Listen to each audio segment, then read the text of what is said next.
Joseph, who was a picture of Christ, was the Messiah of another nation, of another people, and of another religion. Now, many of you fail to realize that Joseph swore by the life of Pharaoh. Genesis 39 and 46, Joseph says, I swear by the life of Pharaoh that you will never leave Egypt unless your youngest brother come here. Now, why is he saying that? Why is Joseph swearing by the life of Pharaoh? This is a mystery. This is a secret that's been hidden from the foundations of the world. Let's get another reference. Genesis 42 and 15. Joseph says, as Pharaoh lives. Why is he talking like that? Why? Because Joseph is a picture of Christ. And right now, this is the curse of Canaan. In effect, you understand that Ham saw his father's nakedness. And because of that, Canaan was cursed. And he was made to be a servant of servants to his brother. That's the same thing that happened to the prophet Esau. He had a father by the name of Paul. He is the Ham. He is the false Abraham. He proclaimed to be the father, and Jesus was cursed as a result of it. And this is why Joseph is swearing by the life of Pharaoh. Why? Because he is the right-hand man of Pharaoh. And the prophet Esau is in a similar situation. He is swearing by the life of Paul. Why? Because he was made by force to be the right hand of Paul. Now, this is how the children of Israel would swear. This is going to be Jeremiah 16 and 14. But they will say, as surely as the Lord lives. That's how the children of Israel would swear to the Most High. As the Lord liveth. But what's wrong with Joseph? Why is he swearing by the life of Pharaoh? Because he was put in Egypt by force. He was stolen out of the land of the Hebrews, and now he is in Egypt, and he is made to be a servant to Pharaoh. And that's the exact same thing that happened to the prophet Esau. The prophet Esau was made to be a servant to his brethren, and he was purposely made to be a son of Paul. Now, open up your eyes and open up your ears. Why did God give us a story in the Bible of a man by the name of David who had a father by the name of Saul? Now, this man Saul was wicked. This man was supposed to kill witches. But what did he do? He started consulting in witches to bring up a supposedly dead prophet. Ain't that the same thing that Paul is doing in the New Testament? Bringing up the so-called dead prophet Esau? He's doing the exact same thing. Everything we see in the life of King Saul, we see in the life of the New Testament King Saul. Think about what else Saul was doing. Saul was making sacrifices on the battlefield. Paul is doing the same thing in the New Testament. He is making sacrifices. Saul presumed to take on the office of a priest, and Paul is doing the exact same thing in the New Testament. He's presuming to take on the office of a prophet, of a priest, of all the above. This man right here is the enemy of God, and you can't see it. Now let's do a recap. Joseph was the Messiah. He was the Savior of another nation. He was sold into Egypt. He was betrayed by his brethren. And that's the exact same thing that happened to the prophet Esau. He was made to be a servant to his brethren. Why? Because Paul would come along after him, stealing him from the land of the Hebrews and making him a servant into Christianity. Y'all fail to realize that Paul was the man who made merchandise of the prophet Esau. And Joseph was nothing more than a servant and a messenger and a picture of the prophet Isa.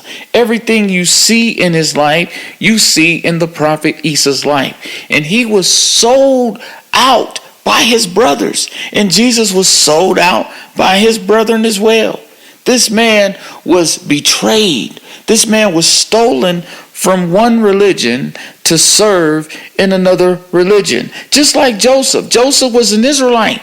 But what happened? He was sold to the Egyptians, and now he is a Messiah in the land of Egypt. There's nothing new under the sun. Everything happens over and over and over and over again.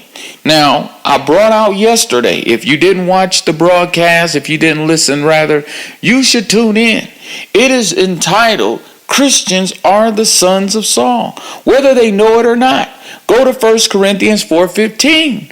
Paul was the father of the Christian church. And just like Ham, this is the best way I can give it to you, saw his father's nakedness, and his son who did nothing wrong was cursed as a result of it. This is exactly what happened to the prophet Isa. Paul was the man who saw his father's nakedness, and the prophet Isa was cursed as a result of it. Now let's get some more reference. I want to show you a scripture that might literally rock you off your rocker. Here we have in Genesis 28:8, and it reads, And Esau, seeing that the daughters of Canaan pleased not Isaac his father, then went Esau unto Ishmael, and took unto the wives which he had Mahalath, the daughter of Ishmael, Abraham's son, the sister of Nebajoth, to be his wife. Now, one thing I learned about the gospel is you need to go and spell.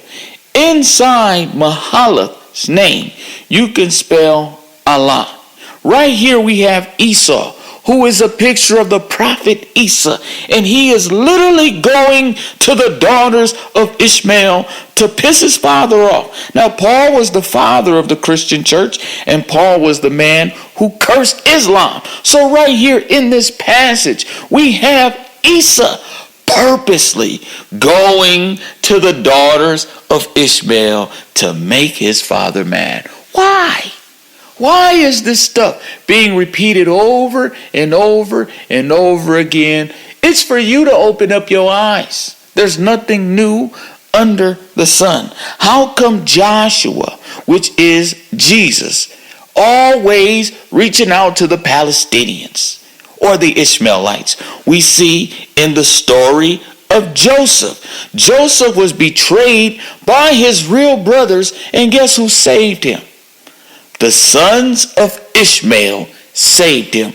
Then we have Esau, which is a picture of the prophet Isa, going purposely to the daughters of Canaan and to Ishmael to piss his father off. Then we have the story of Joshua, who made peace with the Palestinians, and he made them woodcutters. Okay? He made them destroyers of the cross.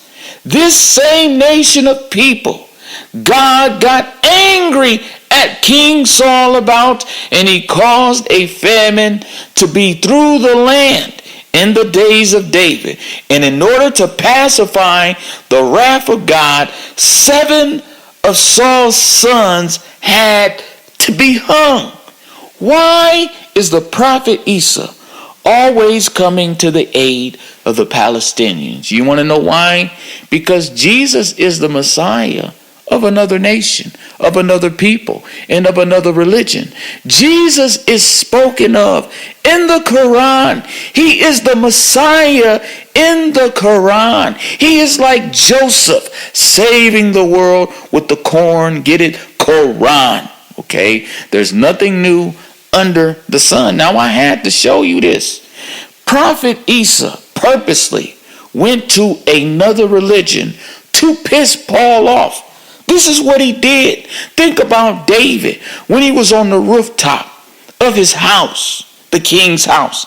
And he was looking down and he seen a woman bathing herself. This woman, get it, her name is Bathsheba. She was taking a bath. This is a picture of the nation of Islam, the nation that purifies themselves, the nation that performs voodoo and performs ablution, that performs ritual washings. This is the real religion of God that is pleasing to him. And we see that David, he went to Bathsheba, okay? He cheated on Israel and went to Bathsheba.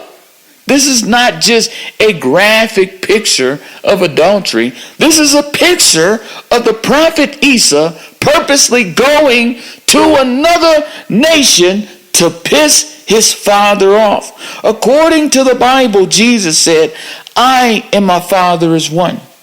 According to the Bible, Jesus said, he that honors me must honor me like he honors my Father. According to the Bible, Jesus said, he that have seen me have seen the Father. He was speaking parables. He was not talking about God Almighty. Duh. He was talking about his father. He was talking about his twin. He was talking about his Joseph. He was talking about Paul. See, you fail to realize what is spoken of in Genesis 9 and 22. You fail to realize that Ham saw his father's nakedness, and his son, who did nothing wrong, was cursed as a result of it. This is the exact same thing I keep telling you over and over and over again is what happened to the prophet Isa. This is why we call Paul the false Abraham here in the house of David. God took the name Abram and made it Abraham. He added Ham to his name. Why? Because Abraham was a picture of Paul. All of the Bible characters play this man, such as David. This is why David was called a bloody man. Okay? This is why Moses was called a bloody husband. Why? Because God sought to kill Moses because he would not circumcise his son. He would not cut off the foreskin. And that foreskin is going into the New Testament, is going into the four Gospels. It is going to all of the leaven of the Pharisees that is going on in the New Testament. God sought to kill Moses because he wouldn't cut up that tiny book you have. And that's the New Testament. Everything is in parables. Everything is in types and shadows and metaphors. And only those who are not blind can see it. You have to open up your eyes and you have to understand that the Solomon concept is still prevalent today.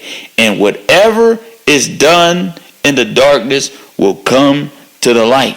You see, Paul is the enemy of God. Paul is the false Abraham.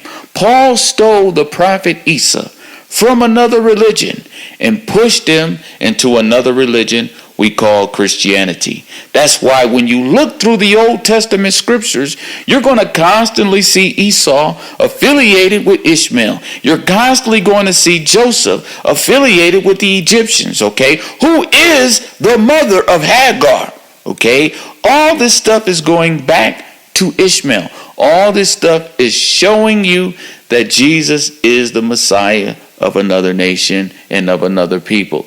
You can't refute this. Now, I just wanted to piggyback on what I brought out yesterday. The Christians are the sons of Saul. Even David, the man of God, had to suffer under the leadership of Saul. He constantly was chased. He constantly was threatened day by day. Why? Because Saul was trying to kill him, just like the Saul of the New Testament was trying to kill the prophet Isa, and he was not successful. No, he wasn't. David himself was a son of Saul, and the Christians are sons of Saul because the great mystery that was hidden from the foundations of the world is that Paul was the father of the prophet Isa. This explains why Joseph was present during his miraculous birth. If Jesus was born supernaturally, what is this guy Joseph there doing? Okay? He's a picture of the false father. He's a picture of the false Abraham. He is the rich man that was in hell.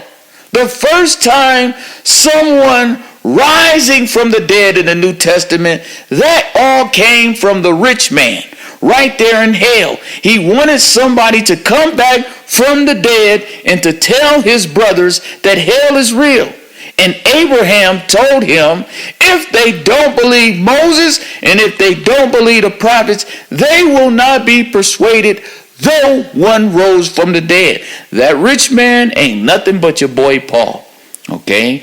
It's always this war in between Christianity and Islam. There's always this war in between Saul and David, and there's always going to be this war in between Jesus and Paul. Jesus is the Messiah in Islam, and Paul is the false Messiah in Christianity. That's the bitter truth. Just take it. Just take it. It might hurt, but it'll heal you. This is the truth.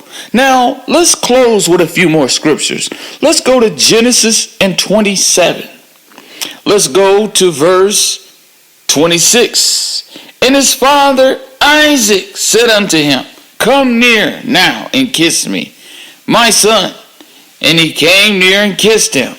And he smelled the smell of his raiment and blessed him and said, see, the smell of my son is as the smell of a field which the Lord hath blessed.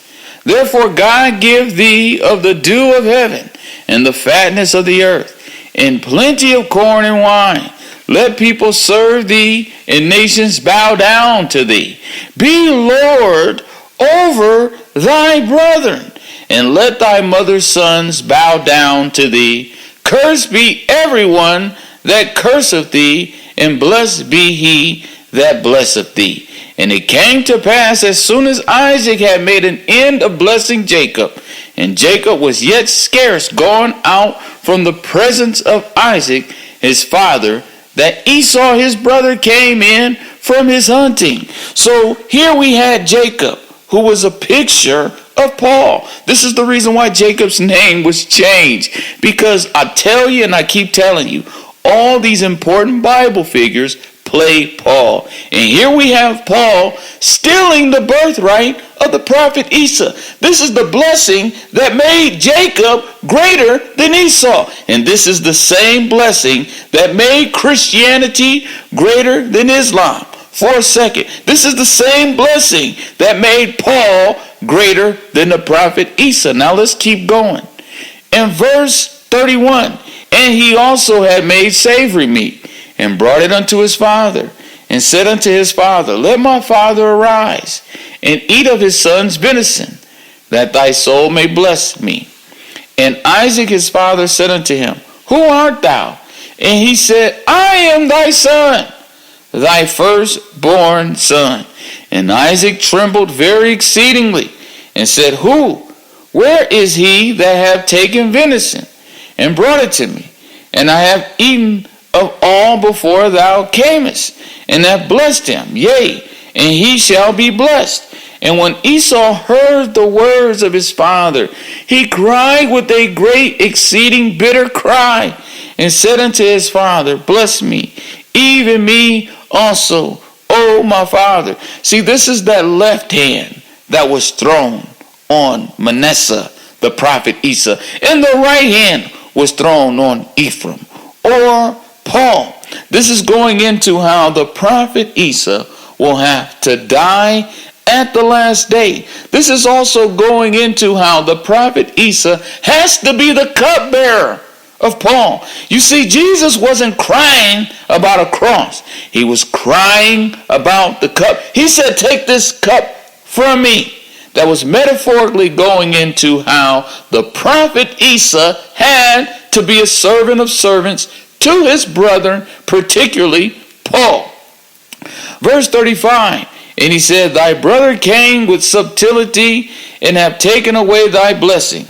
And he said, is not he rightly named Jacob? For he hath supplanted me these 2 times. He hath taken away my birthright. And behold, now he hath taken away my blessing. And he said, hast thou not reserved a blessing for me?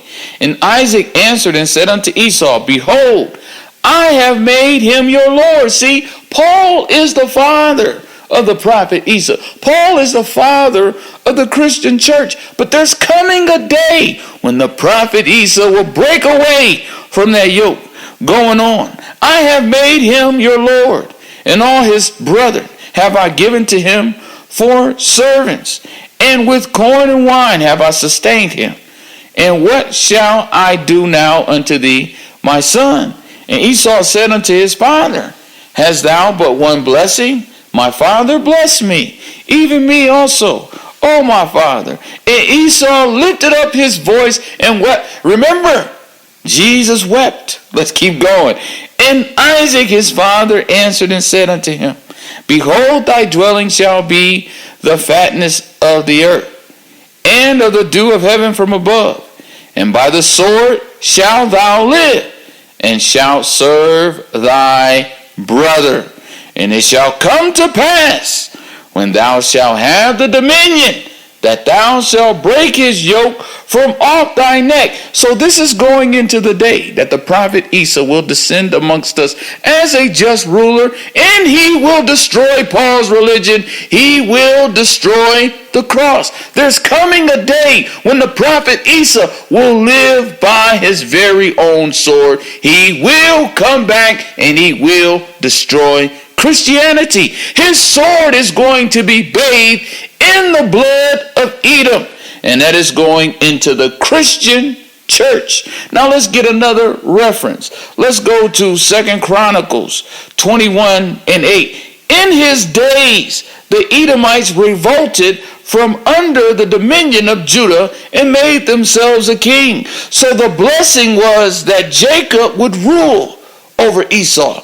But because of Isaac blessing Esau, lastly, the blessing was that Esau would revolt from up under the hand of Judah. In other words, he would break away from his dominion. And that's the exact same thing that's going on with the prophet Isa. There's coming a day when he will break away from underneath the yoke. And he will be like Samson that asked God Almighty for his strength back. And he will put his hands to the left and to the right, and he will push the pillars, and he will kill more Christians in his death than in his life. Assalamu alaikum to my brothers and sisters in the truth.